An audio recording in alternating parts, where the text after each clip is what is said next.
Sedabo, du Falcon 50 de la Marine nationale sur le Chanel 16. Comment me recevez-vous? Spoiler alert, they've done it. Thomas Coville's crew aboard Sodebo-3 are the fastest to circumnavigate the planet under sail. This is a story of an extraordinary machine, an exceptional skipper and a flawless team. And yet this season's Jules Verne story has been like no other. Two very different boats, two very different teams and two remarkable records. As I'm sure you will have seen, we've been following both campaigns from the start. And now we pick up the story of the closing stages as both teams faced a storm that risked derailing both of their campaigns.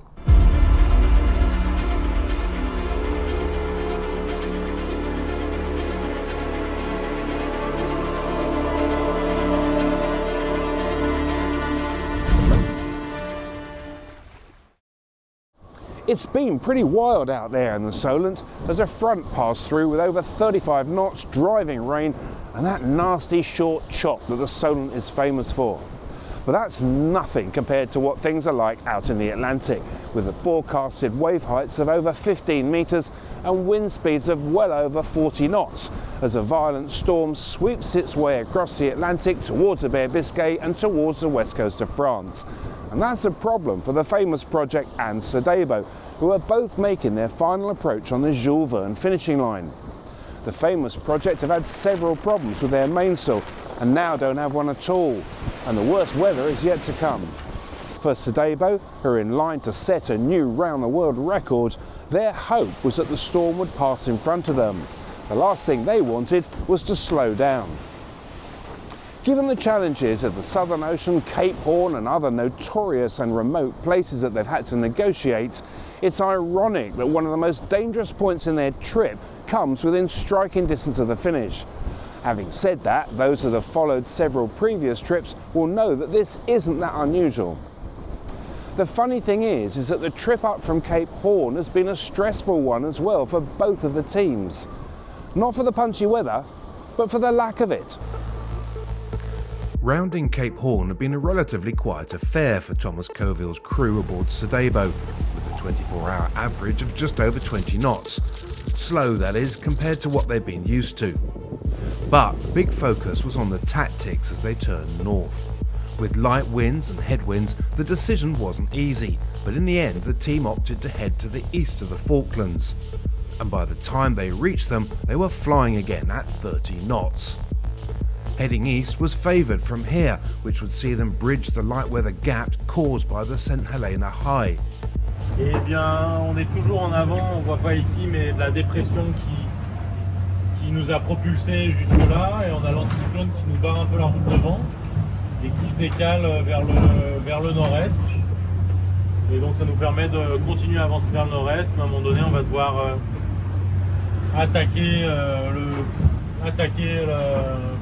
l'ascension du flanc ouest de l'anticyclone ici là, pour aller ensuite chercher un alizé de nord-est par ici un peu plus consistant pour rejoindre l'équateur, propulser vers l'équateur.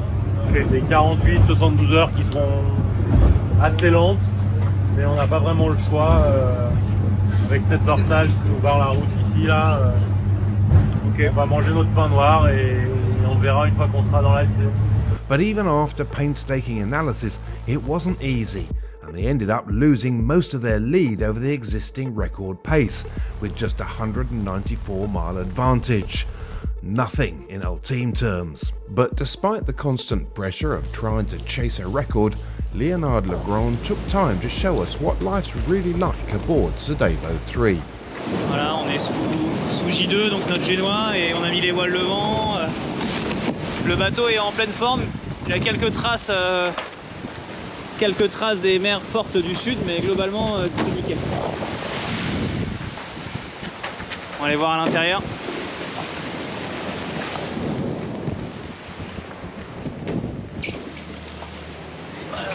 Alors il y a Guillaume au réglage. Yes. Là l'idée c'est faire du prêt pour ne pas tomber dans le précipice. Ouais. Et puis retrouver du vent dans quelques heures. Ouais. On est bientôt sorti de cette première cette première partie de l'anticyclone. Ouais, c'est déjà pas mal, on s'en tire pas trop mal. Ouais, ouais. La table à cartes, la benne est à la banette, donc il est pas sur la météo, mais on a les routages affichés et on voit un peu le danger de cette zone sous notre vent là où il n'y a vraiment pas de vent, et on essaye de rester dans cette bande un peu plus alimentée. Il y a Nico qui vient de terminer son quart, là, qui mange un petit morceau de fromage, je pense. Et là on a notre placard à cirer, chacun a son crochet, pareil pour les lunettes et les brosses à dents. C'est hyper organisé. La zone de travail, là on a les coupes, ça va arriver le bateau, les coupes, donc là même s'il n'y a pas beaucoup de vent, c'est du bois quand même, les coupes. Freddy qui lui monte pour prendre son quart dans quelques minutes, quelques dizaines de minutes. Ouais, c'est ça.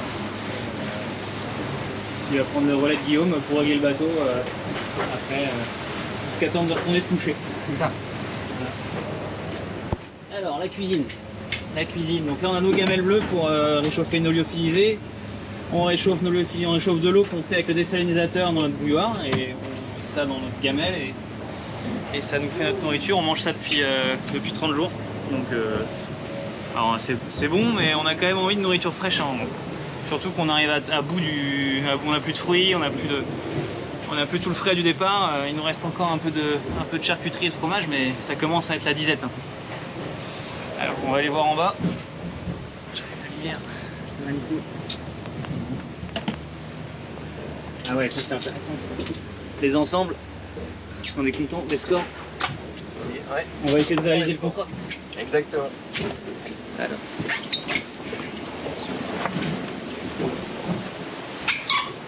en bas. Donc là on est dans la zone dérive électronique. On a un peu de nourriture stockée ici, des vêtements aussi, chacun un casier. Et donc là c'est un lieu de passage pour aller dans la zone balette.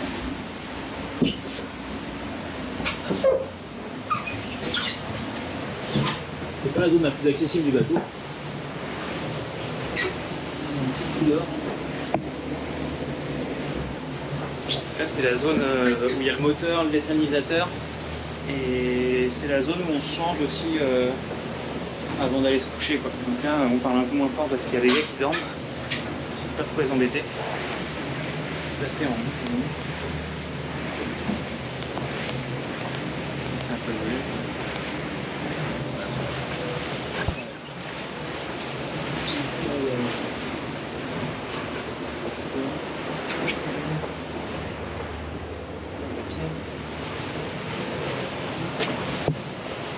Ici on a des rangements encore de fringues. Il en reste pas mal, mais il y en a un petit paquet de salles quand même.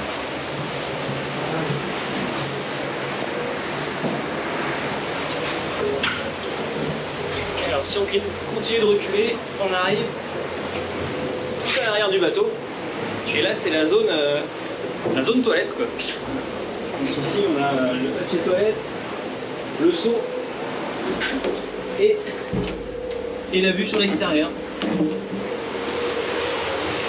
Voilà.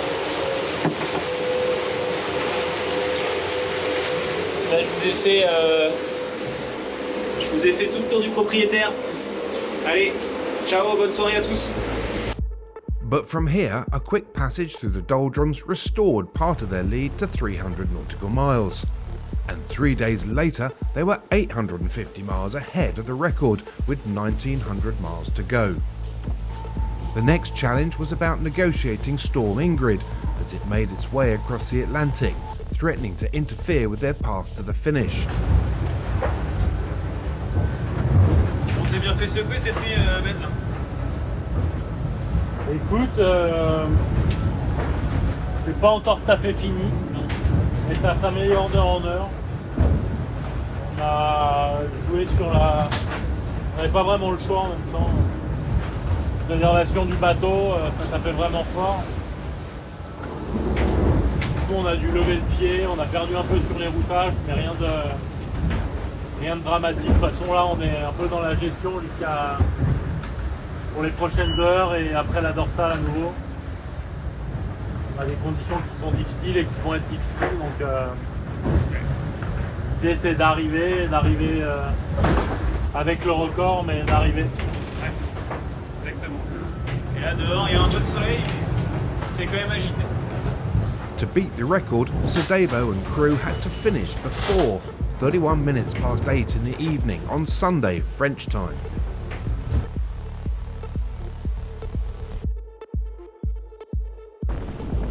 Alexia Barria's team aboard the famous project had faced similar dilemmas after rounding Cape Horn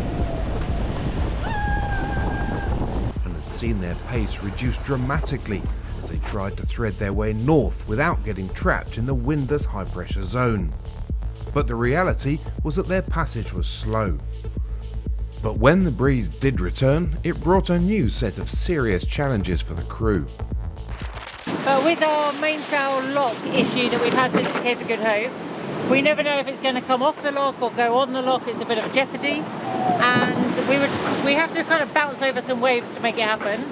And if that doesn't happen, then we've got a new manoeuvre called the Hornell, which means we have to jibe as we try and drop the halyards. So we had to do that a couple of times, and it worked. So that was good. We put the reef in. We were just tidying up, and we were coming back on course, which was upwind last night. And the main halyard came off the lock again of its own accord. So we went to sort that, and while the leech was flapping, the flutter batten in the back third of the main broke in half and exited the sail, causing it to flap excessively, and we've got about a 3 metre length of the leech tape come off the mainsail. So we then had to go to the second reef to protect the sail as much as possible. Luckily it was off the lock, so that went in quite quick. And then we had to wait till daylight to fix it. So now Stacey is in charge of arts and crafts in the boom. They're repairing the leech tape of the main. We're not going to worry about the flutter batten. And we've been carrying an issue since the Southern Ocean of one of the batten cars is damaged. And now that's at Reef 2 and it's down the bottom of the rig, we can fix that as well. So hopefully by this afternoon we'll be back in full working order and full speed. But it wasn't going to be that simple. Being further up the Atlantic, they were closer to the path of the approaching storm, which threatened 50-knot winds with gusts of over 80. It was clear that they needed to slow down and hope that they could avoid the worst of it. They achieved this by routing to the south of the Azores, but it was nerve-wracking. And then, problems. On the 22nd of January, their mainsail split after a jibe. What was left was sufficient to set sail above the second reef. Sailing along in the sunshine, and then we went to go and take a reef, and as per usual, a reef is never just a reef for us. We always manage to have an absolute battle with it because of our car issues. And we were doing our classic jibe to get the main off the lock, and one of those jibes was a bit too much, and we ripped the main clean in half just below Reef 2. Thank God it was below Reef 2. So now we're sitting at Reef 2, which is a setup that we were planning on having anyway in just a couple hours. But given the conditions ahead, this wasn't disastrous, as they wouldn't need any more sail anyway. But then, in another jibe, the remaining sail was torn, leaving them with barely any mainsail at all. In fact, so small that they jokingly called it Reef 4. And still, the wind speed increased and the forecast got worse. Tenacity was now the name of the game, as the all-female team looked at their options. And for them, the facts were clear. In 30 Jules Verne attempts, only 14 have successfully circumnavigated the globe. Of these, only 9 have achieved a record. By finishing the course, Barria's team would make that 10, while becoming the first ever all-female team to achieve this. So their strategy was clear. Slow down, be patient, and make it to the finish in whatever time it took. So while the famous project team were forced to take shelter near the Azores, Sedabo were pushing on.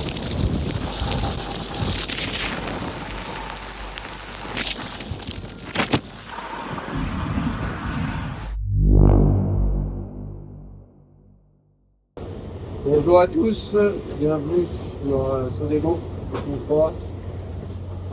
Aujourd'hui, on s'est écarté de l'anticyclone et on va avoir une nuit qui va commencer à être agitée et le vent qui va se renforcer. Et on a Thomas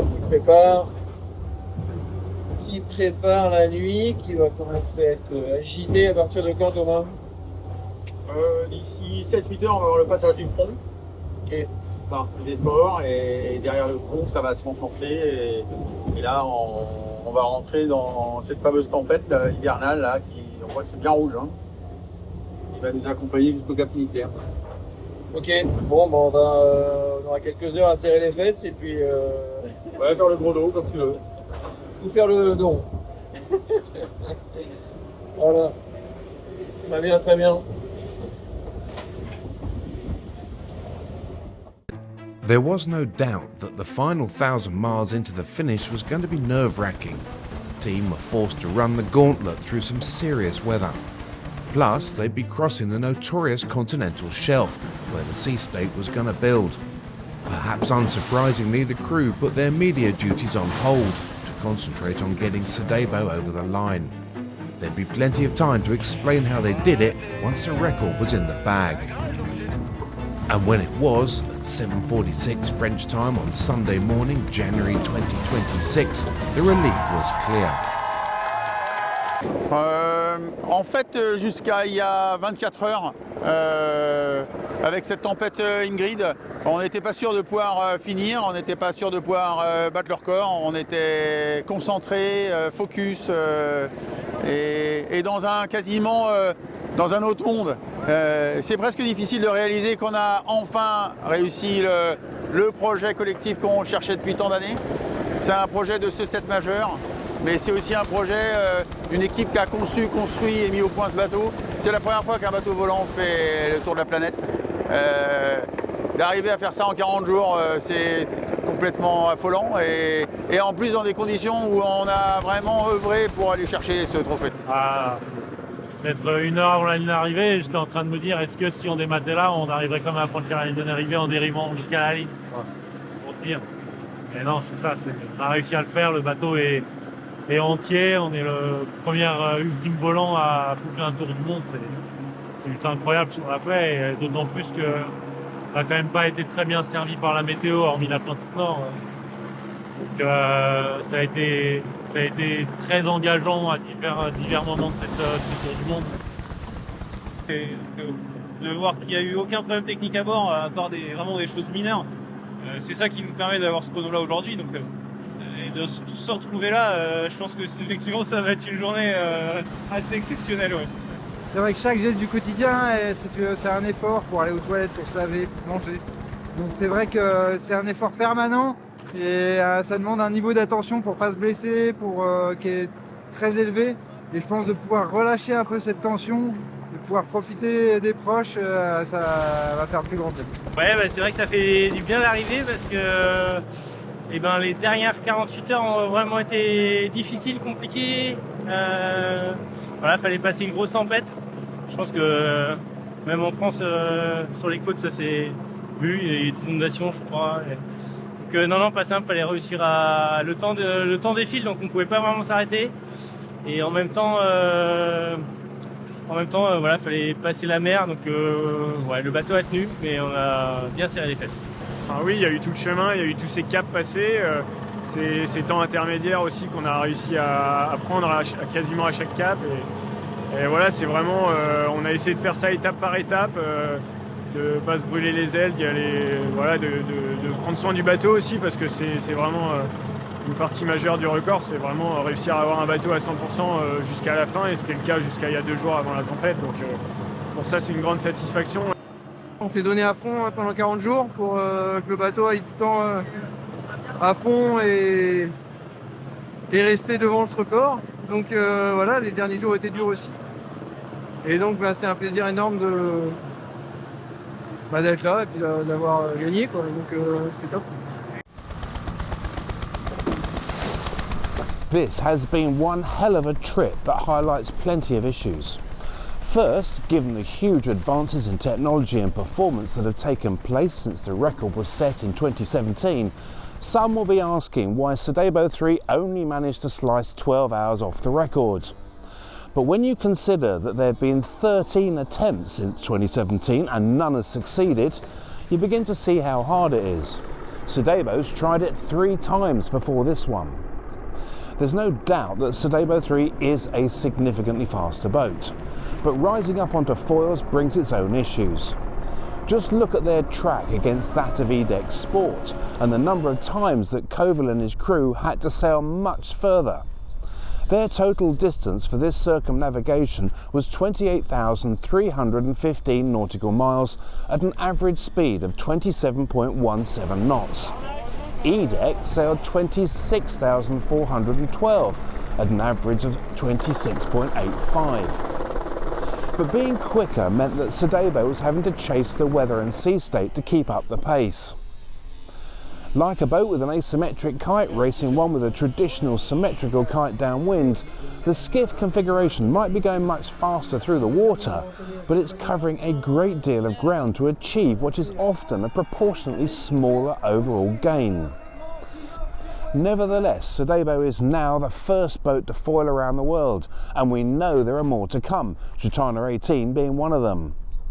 Sedabo is also the first Ultim to circumnavigate non-stop.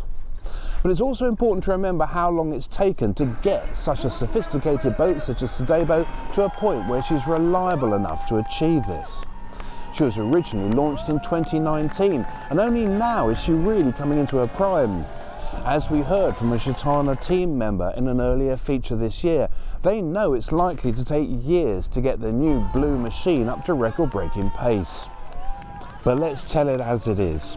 The Sedabo crew have been remarkable, and they're led by an exceptional sailor.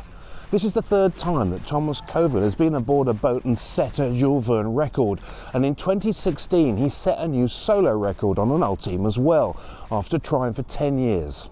He is an incredible sailor and an emotional man who often wears his heart on his sleeve, and is forever highlighting those around him that make the project possible. And when he faced the cameras this time, you could see it once again. On n'avait quasiment rien abîmé sur le bateau était en parfait état, et en 36 heures on a abîmé beaucoup plus de choses, mais en dosant à chaque fois pareil. Mais on est aussi beaucoup aidé par beaucoup d'instrumentation à bord. On est aidé par effectivement des gens qui nous aident à avoir cette vigilance, et toute l'équipe est surtout hyper respectueuse. En fait, il faut imaginer que le bateau, c'est à la fois une capsule dans laquelle on vit, mais il y a une forme de respect, c'est le 8e homme presque. Et il y a une forme de, sans que ça soit sentimental, parce qu'on pousse sur le bateau comme on ne pousserait pas sur un homme ou une femme, mais il y a un respect du travail que ça représente et surtout du danger que ça peut représenter de casser. This has been an amazing Jules Verne season, and it's not over yet. The famous project may not be raising the bar for the overall time, but in being the first female team to complete the trip, they've placed themselves in the record books with an achievement that should not be underestimated. Watch out for our coverage of their finish, which is coming up soon. In the meantime, the bare facts are that the new record is 40 days, 10 hours and 45 minutes for the fastest ever boat to sail non-stop around the world. And that's how you win the Jules Verne Trophy.